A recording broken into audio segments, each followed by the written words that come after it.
আজ 12 এপ্রিল রবিবার।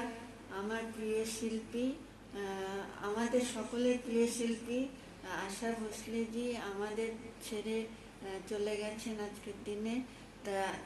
তার একটা তাকে শ্রদ্ধা জানাচ্ছি এবং প্রণাম জানাচ্ছি। তারই একটা গান গিয়ে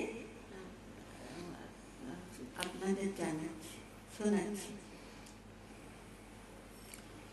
ও